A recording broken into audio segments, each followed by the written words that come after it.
so-called storage.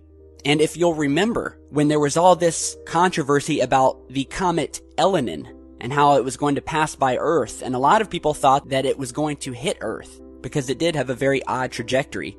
And if you'll remember that just as that happened, President Obama, oddly enough, was in Denver on September 27th when Comet Elenin passed by Earth, barely missing us by about 22 miles.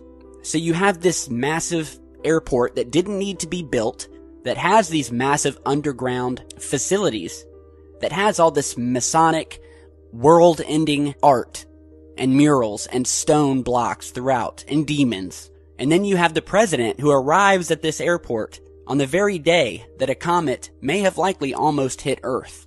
Again, it all goes back to continuity of government.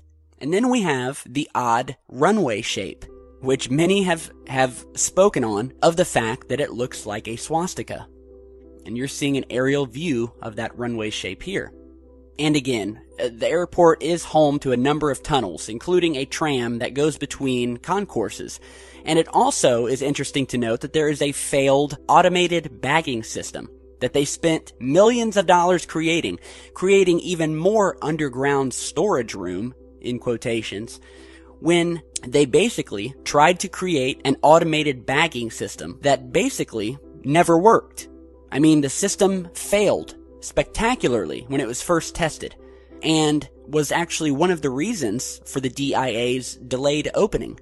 And by 2005, most of the airport's concourses had abandoned this system totally, and they never seemed to try to fix it, and it was just as if it was a cover-up, just as the buildings that were buried for storage uses is a cover-up. Another interesting thing to note is the fact that there is a landfill located just 2 miles west that was actually added onto in the early 2000s, despite the airport's appeal to the district court against the landfill in 2002.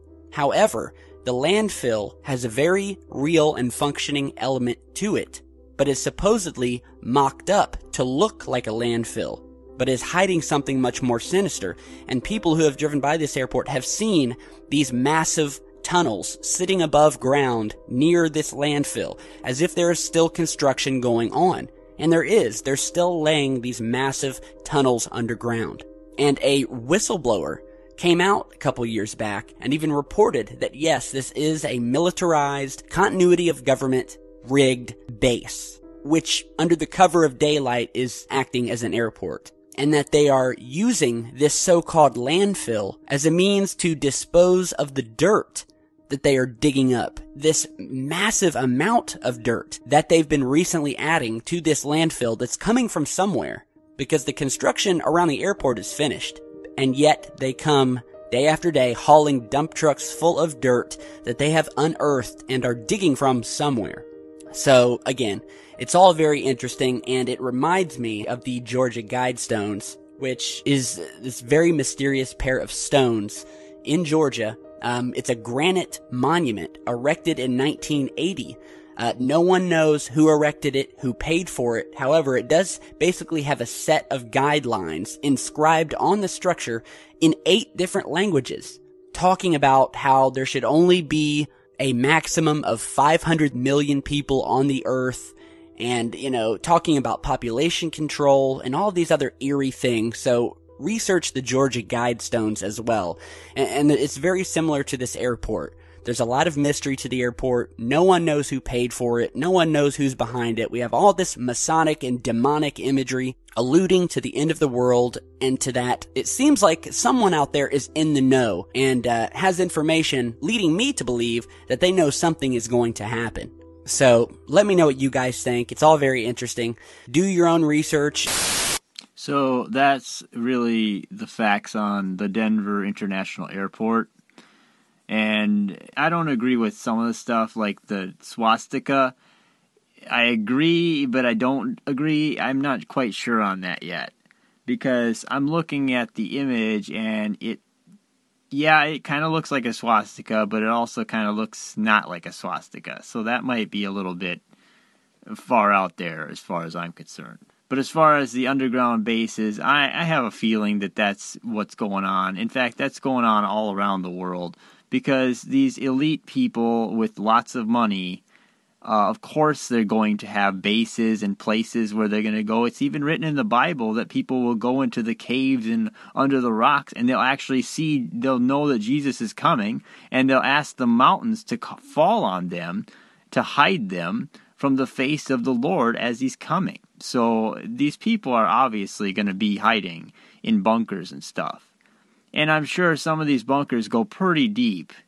And there's probably even some ties to the hollow earth type of theories and stuff like that that could go into some of these things. Maybe even Denver could have caverns and stuff beneath all that, bunkers and whatever, that leads to the hollow earth, and maybe even some demons or whatever. Who knows? I don't know what's down there. Maybe there's labs down there where they're doing experiments and crossbreeding people. Who knows? I'm not saying that there's lizard people down there, but I'm just saying that our government is doing some pretty strange experiments, and they have been caught doing that in the past. So you never know what could be in some of these government labs or government research places. You never know, because I know in the end times it talks about when the abyss is open, there's these things that look like locusts, but they have long hair, and it's really weird, and they come down and they're stinging men, and it's like the strangest stuff comes up out of the earth. So that's just a thought, and that's in the Bible.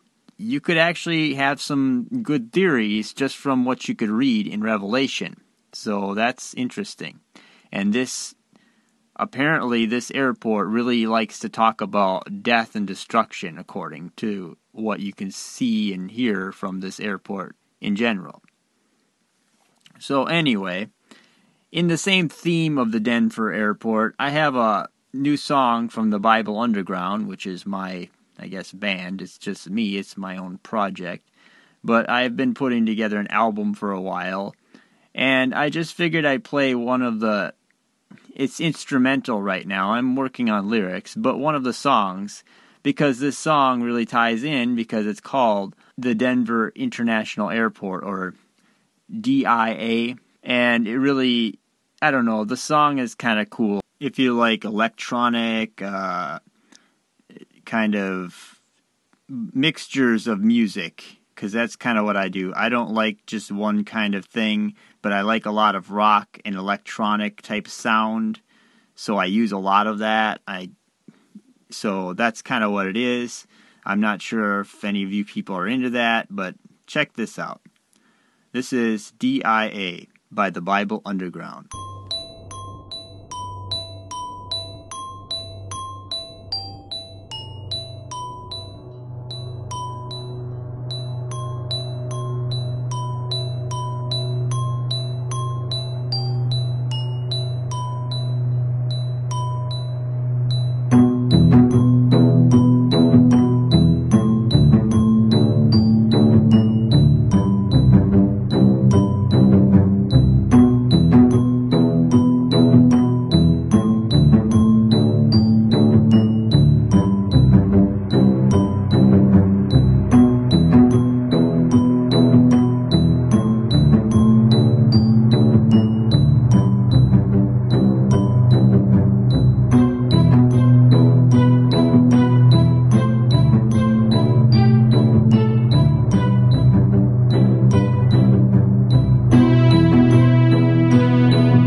Okay, I'm sure some people out there are saying, oh my God, it's just noise.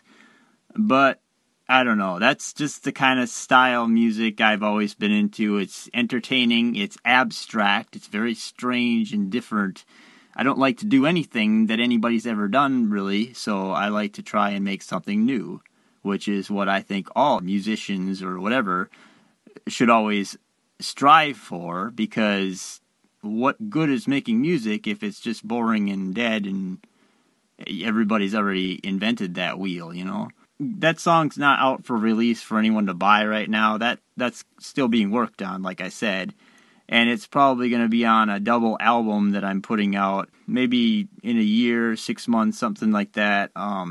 It's called The Fringe Abstract, and that's what I'm going to call it. There's going to be the main album, and it's going to have a bunch of different versions of that on the second album or whatever. Remixes and stuff like that. Songs that I created that didn't fit into the album. But yeah, it's really Christian, truther, electronic, rock kind of stuff. But that's pretty much it for the show. So thanks for listening. I hope you enjoyed that. If you enjoy this show, please feel free to share it.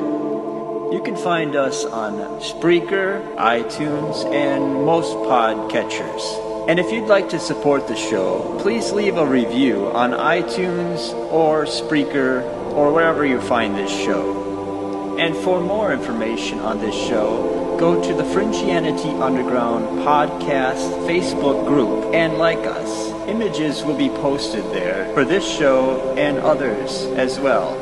Please check Spreaker or wherever you get this podcast every Sunday evening for new episodes. And thank you for listening.